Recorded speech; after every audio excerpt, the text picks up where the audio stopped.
Good evening. Got a Bible with you? I would recommend turning to Genesis chapter 24. That's where we'll be studying from this evening. This is the longest chapter in the book of Genesis, so forgive me if I don't quite touch on all of it. Instead, we're going to really look at the first 27 verses, the first half of the chapter, and from there you can make some implications about the rest of it, and I'll kind of summarize exactly how that goes. Occasionally, when you're an older person or a more mature person, at least I assume so because I don't get these questions often, you get someone who comes up to you and they'll ask you about something important that's going on in their life. And they'll say, how do you know? How do you know who's the right person for you to marry? How do you know what degree to get in college? What line of work to go into? How do you know what kind of job I should pursue? Where I should try and live? What people I should make my friends? How do you know any of these things? The most important things in our lives are often questions. How do you know what's the right way to choose when you have an option? You want to know the answer to that? It's pretty simple, actually. The answer is you don't know, and so you just make the best choice you can. Life is weird. People change. Good situations often turn out bad, and bad situations sometimes turn out good. And you never can tell. Only God knows for sure what will happen.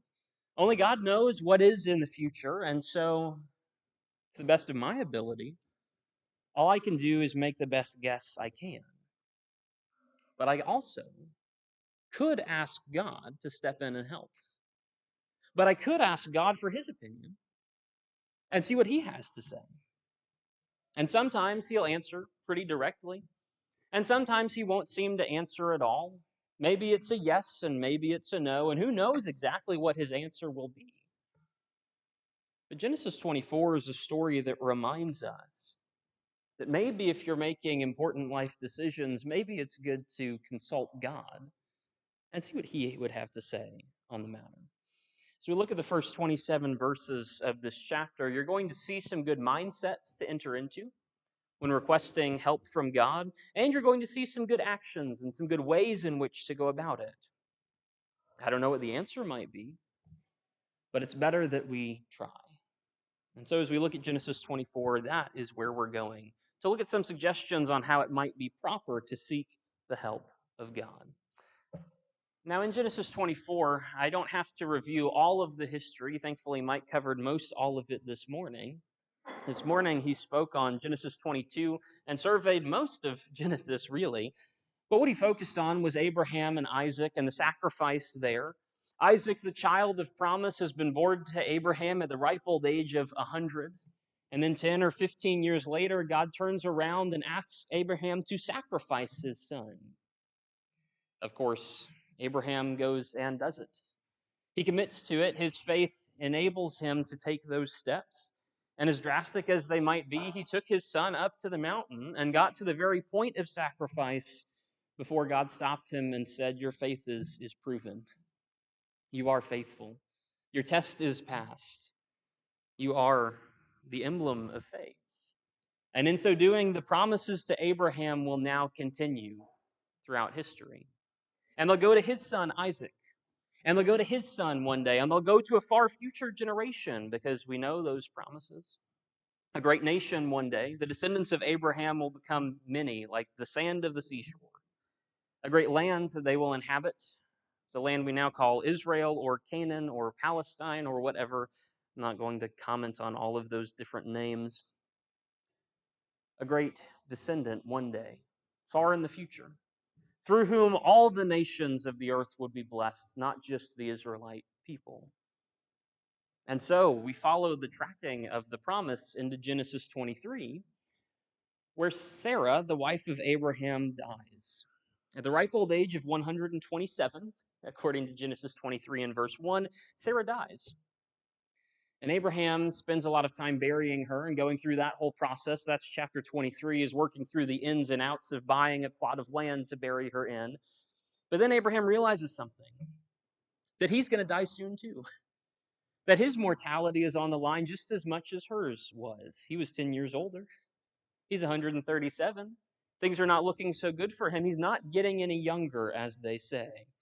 And so it's important that he oversees the passing of the promise from his generation to the next generation. The promise is going to pass to his descendants, to Isaac. There's a slight problem. Isaac doesn't have any descendants for the promise to pass on to. And so, in Abraham's pursuit of God's promises, as God has promised to bless the children of Abraham and then Isaac, he decides to seek a wife for Isaac so as to propagate the line and continue the promises to the next and the next and the next generations. That's where you find yourself when you open Genesis 24 and you start reading in verse 1. Now, Abraham was old, advanced in age, and the Lord had blessed Abraham in every way. Abraham said to his servant, the oldest of his household, who was in charge of all that he owned, "Please place your hand under my thigh, and I will make you swear by the Lord, the God of heaven and the God of earth, that you shall not take a wife for my son from the daughters of the Canaanites, among whom I live. But you will go to my country and to my relatives, and take a wife for my son Isaac." And the servant said to him, "Suppose this woman is not willing to follow me back to this land. Should I take your son back to the land from where you came?" And Abraham said to him, "Beware that you do not take my son back there. The Lord, the God of heaven, who took me from my father's house and from the land of my birth, who spoke to me and who swore to me, saying, 'To your descendants I will give this land,' this God will send his angel ahead of you. You will take a wife for my son from there. But if the woman is not willing to follow you, then you'll be free from this oath of mine. Only do not take my son back there." So the servant placed his hand under the thigh of his master Abraham and swore to him concerning this matter. Verse 10, and the servant took 10 camels from the camels of his master, and he went out with a variety of good things of his master's in his hand. And he set out and he went to Mesopotamia, to the city of Nahor. He made the camels kneel down outside the city by the well of water when it was evening, the time when the women go out to draw the water. And he said, "Lord God of my master Abraham, please grant me success today, and show kindness to my master Abraham. Behold, I am standing by the spring, and the daughters of the men of the city are coming out to draw water. Now may it be that the young woman to whom I say, 'Please let down your jar so that I may drink,' the one who answers, 'Drink, and I will water your camels also,' may she be the one whom you have appointed for your servant Isaac. By this I will know that you've shown kindness to my master." And it came about, before he had finished speaking, that behold, Rebekah, who was born to Bethuel, the son of Milcah, the wife of Abraham's brother Nahor, came out with her jar on her shoulder. The young woman was very beautiful, a virgin, no man had had relations with her, and she went down to the spring, filled her jar, and came back up. And the servant ran to meet her and said, "Please let me drink a little water from your jar." She said, "Drink, my lord." And then she lowered her jar quickly to her hand and gave him a drink. Now, when she had finished giving him a drink, she said, "I will also draw water for your camels until they have finished drinking." So she quickly emptied her jar into the trough and went back to the well to draw, and she drew for all his camels. Meanwhile, the man was taking a close look at her in silence to find out whether the Lord had made his journey successful or not. 22. When the camels had finished drinking, the man took a gold ring weighing a half shekel and 2 bracelets for her wrists weighing 10 shekels in gold. And he said, "Whose daughter are you? Please tell me, is there room for us to stay overnight at your father's house?" And she said to him, "I am the daughter of Bethuel, Milcah's son, whom she bore to Nahor." And again she said, "We have plenty of both straw and feed and room to stay overnight." And the man bowed low and worshiped the Lord, and he said, "Blessed be the Lord, the God of my master Abraham, who has not abandoned his kindness and his trustworthiness towards my master. And as for me, the Lord has guided even me in the way to the house of my master's brothers." That's a weird section, at least today. The idea of arranged marriage is not a very American thing. I'm not very familiar with that. I know there's some here that are. The idea that you would send a servant across a country or maybe to a slightly different country to go pick a wife instead of those who are around your area seems very odd, and there's several different details in there. But keep in mind, the focus here is on following God's promises. And so, to that end, I'm going to split this into two sections. First 9 verses talking about a promise being made, and the rest of the text being about the promise being kept. Abraham here is seeking a promise from his servant so as to fulfill a request of his. You see several important things about Abraham here. Unintentionally, these are the last words of Abraham in the Bible. I was intending to finish up with the last words of people at the end of 2024, but here we are.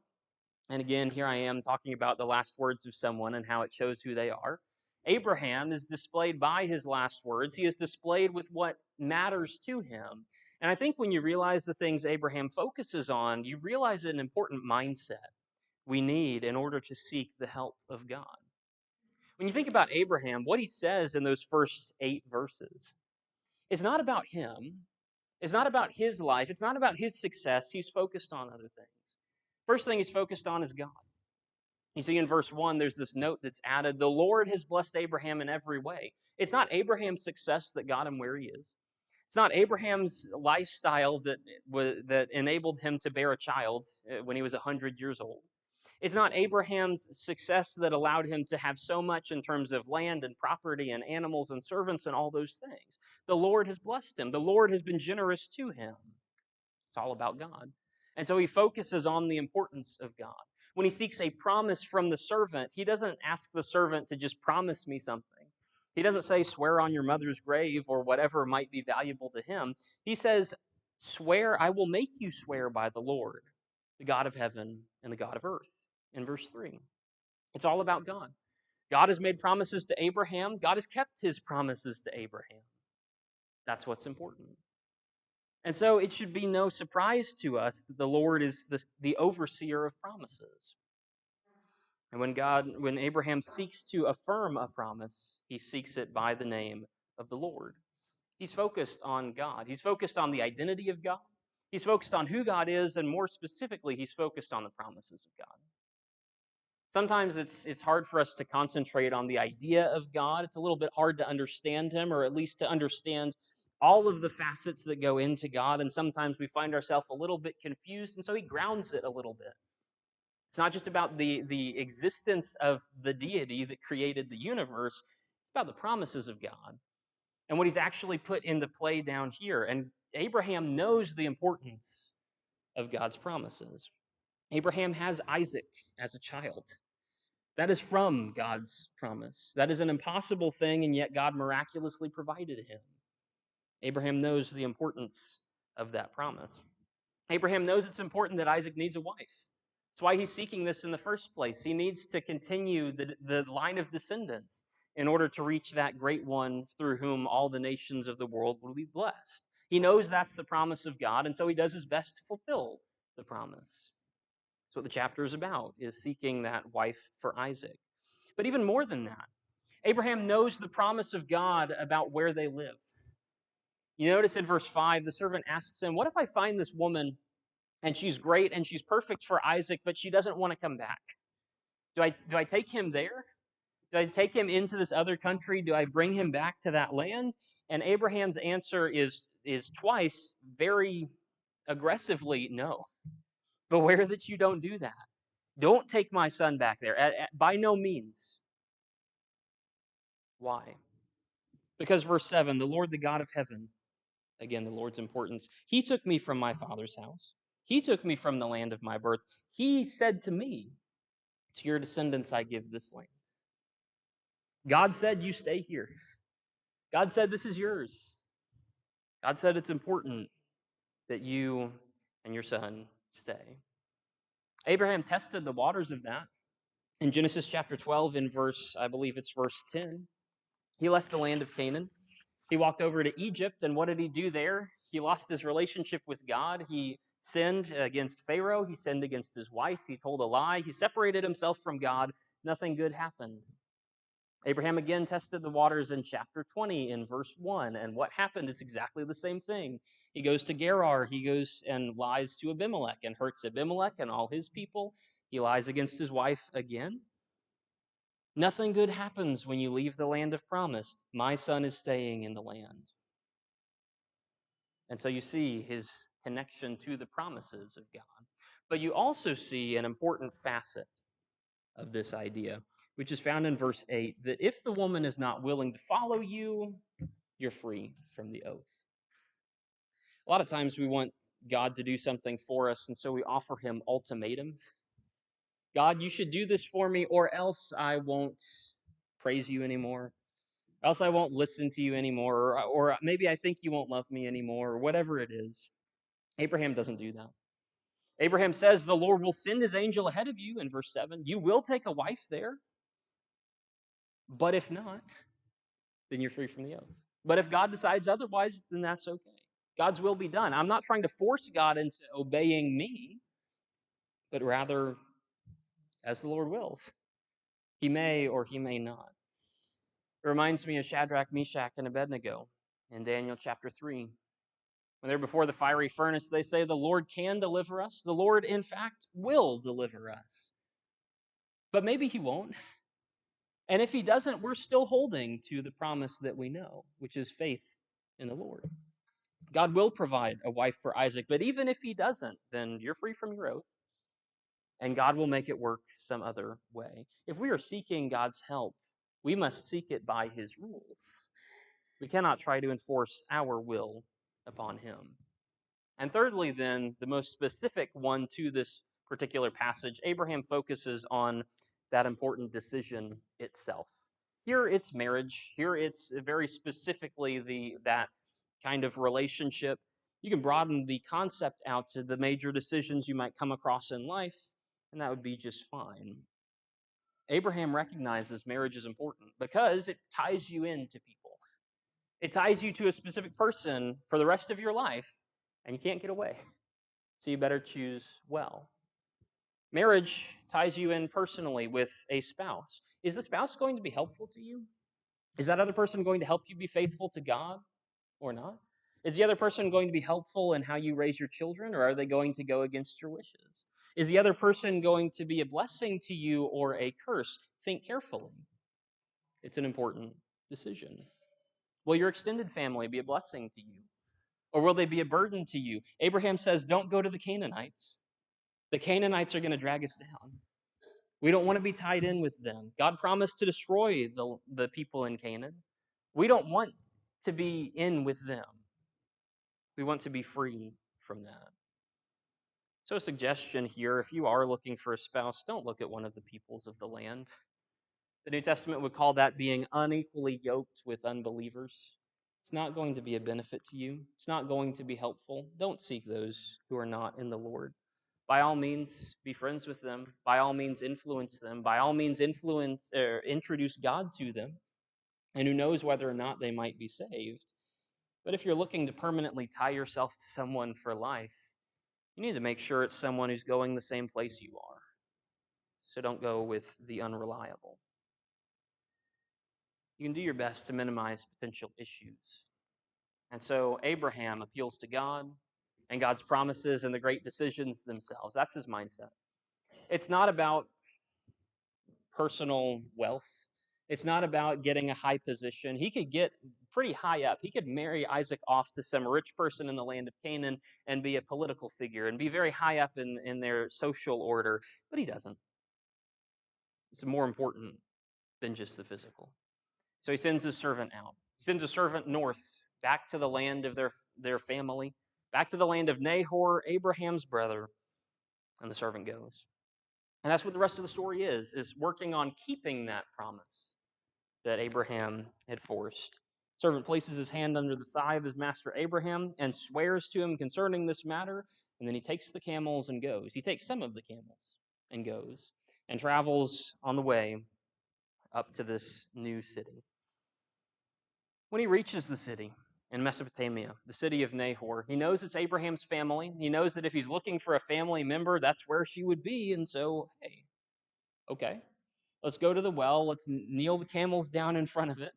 Let's wait there. He waits at the evening hour, the time the young women would be coming out back and forth.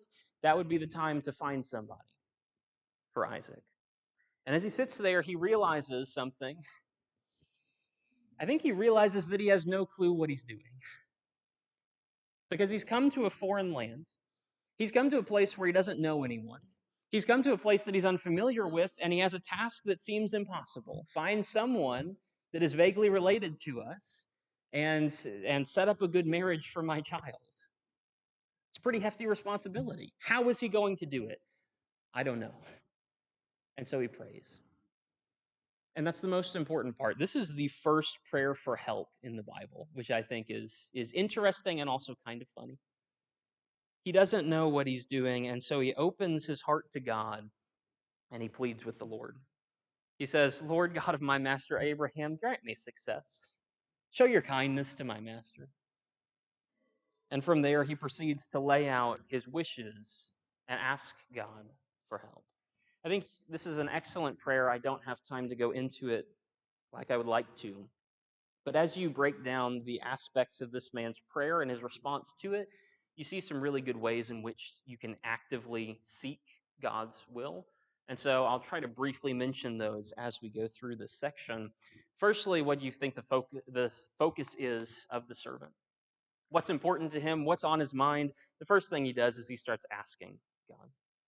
If you want help from God, what's the first step? First step is to ask God for help. If you don't ask, he cannot answer.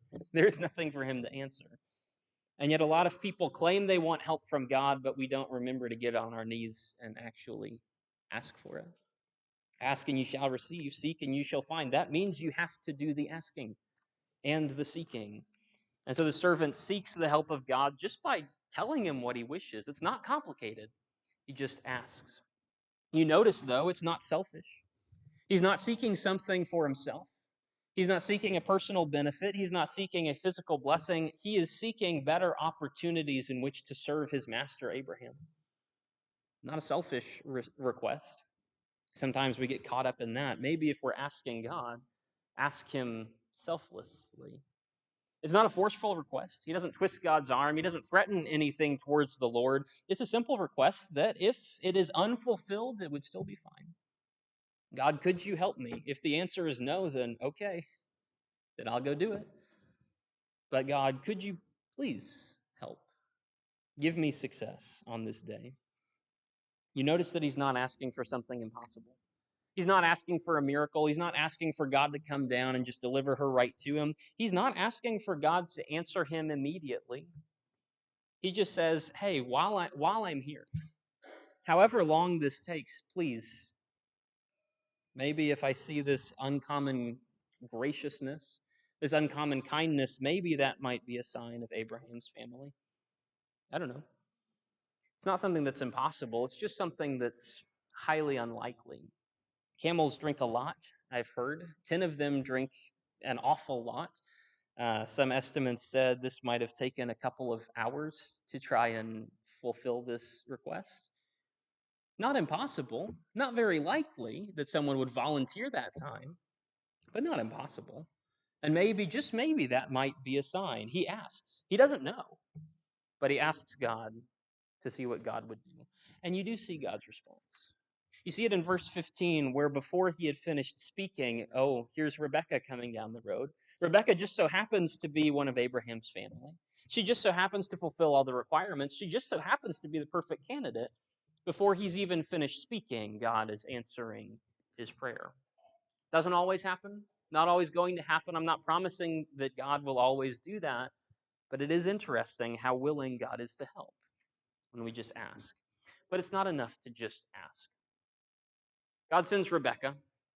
Well, Rebekah comes down the road, providentially, as it were. And then, as this man goes forward to her, he just asks her very basically, give me a little water from the jar, please. She says, sure. And then she volunteers to fill all his camels. And then she runs back and forth between the trough and the well and goes back and forth for, I don't know, a couple of hours. And meanwhile, what's this man doing? Did you notice verse 21? It's really weird to me. He's standing there in silence, taking a close look at her to find out whether or not the Lord had made his journey successful. That's the verse that I read that said, oh, there's something else going on here. It's not just about asking God. You have to actually be thinking about God's response. God does not always speak from heaven and direct you exactly where he wants you to go. God does not always send a hand down and point the way, very literally. He closes doors and he opens doors. It's not always that obvious. And yet, how many people do you know who have asked God for his help and then were not very thoughtful or were not very aware of ways in which God might be answering them? If you're going to seek God's help, you need to be thinking a little bit. Open to the possibility that maybe he's about to open a door and we're not thinking about it. His ways are higher than our ways. His thoughts are higher than our thoughts. Sometimes you need to think outside the box to see whether or not God made that request successful. Servant asks, and then he thinks about the answer. He steps back and, I don't know. I don't know what to do with this. Maybe it's an answer, but he doesn't know for sure. And he can't know for sure. That is until he actually steps forward and acts. It's the third part. You can't just think about it forever. If you think about it and come to the right conclusion and realize that God has spoken to you in some silent way, if you realize God has pointed you the way and you found his answer and you're very content with that, and then you never engage it, what was the point? You can do all the asking you want to. You can do all the consideration you want to. You can believe all you want to. But if you don't act, what's the point? Faith without works is dead. Genesis 22, I don't need to repreach that whole sermon. If you never act, if you never engage the process, you're going to miss the answer of God. So the servant steps forward. He doesn't know whether this is Abraham's family or not. He doesn't know whether this is the right woman or not. He just doesn't know. So he takes the bracelets and he goes forward and he offers them. Who are you? Could you be the one we're looking for? Could you be the answer God sent? Maybe it's not. Maybe God is saying that your sign is ridiculous and I'm not going to answer you that way. Maybe she's unaffiliated with Abraham. He doesn't know. But he acts. He steps forward and he asks her the question. And that's the point at which he gets it verified. Yes, she is the one we're looking for. When we go to ask God for help, when we go to seek God's help, if we're not doing these steps, are we really expecting an answer from the Lord? If we don't ask him for his help, if we're not considerate about his answer, if we don't act upon the things he has commanded, he has given for us to do, if we don't step through the doors he opens, are we really looking for his help? Or maybe it's this fourth step that we forget. Maybe the most important step. I don't know. The thanking. Because when the servant gets an answer, and when the servant realizes this is in fact the one he's looking for, his response is not to say, okay, and then move on. He'll get there in a minute, but that's not important right now. What's important is that he turns around, bows low, and worships the Lord. Blessed be the God of my master Abraham, who's not abandoned his kindness and his trustworthiness towards my master. Oh, and as for me too, the Lord has helped me out. Blessed be the Lord. Are we thankful when God answers? Are we thankful when God answers us yes and allows us whatever we requested? Or do we forget because we're so excited that he said yes, we just kind of move on? Are we thankful when God answers us no? Or are we bitter that God did not give us the thing we wanted? Are we thankful when our job is made simple by him? Or is it so simple it escapes our notice and we don't even think to be grateful for it? Are we thankful even when our job is not easy? And when he allows us to go through difficult situations so as to teach us something else? A lot of us might be really good at these first three steps. But if you forget to show gratitude to God who's been working for you the whole time, and God who's been helping you the whole time, then I don't know that he's going to be very inclined to answer you next time. You wouldn't treat a human being like this. You wouldn't treat another person like this. Don't treat God like this. Remember to thank him. If we're seeking God's help, these are good places to start. This kind of attitude, these kinds of actions, a focus on him, a focus on his things, a focus on his promises, a focus on his help and our inadequacy, a focus on seeking his will, a focus on being considerate of how he might work with us, a focus on saying, your will be done. I would appreciate it if you did this, but it's ultimately in your hands. And letting God do what he wills to help his people in his time. God is always willing to help his people. That's a theme you're going to see in Genesis. That's the theme you're going to see all the way through to Revelation. God is always willing to help his people. His people are the ones who acknowledge him, and his people are the ones who act like it.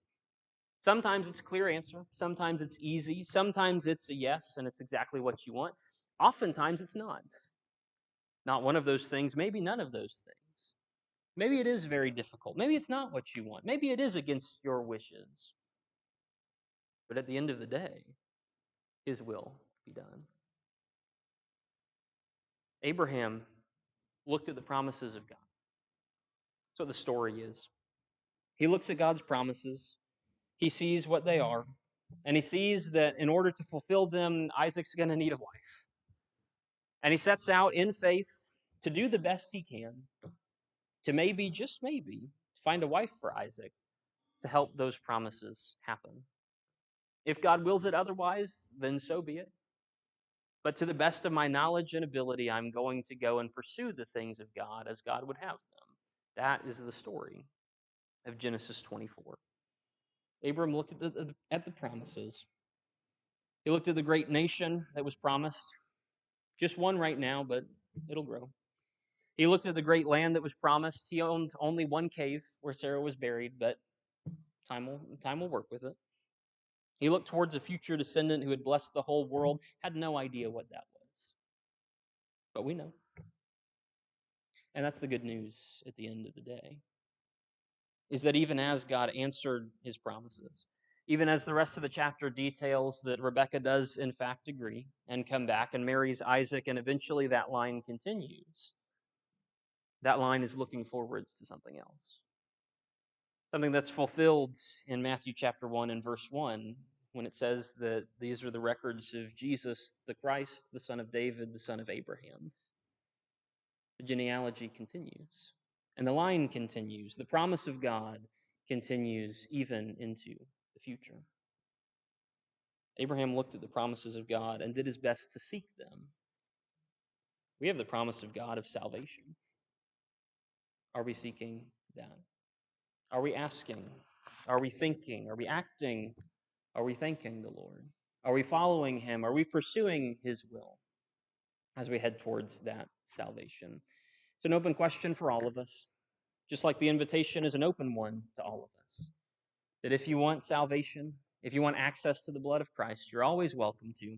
It's always offered if you're willing to go out and seek it. Is there anything we can do spiritually to help build you up, to help encourage you to that point? If there is, come talk to me. I'll be standing right here as we all stand, sing this song together.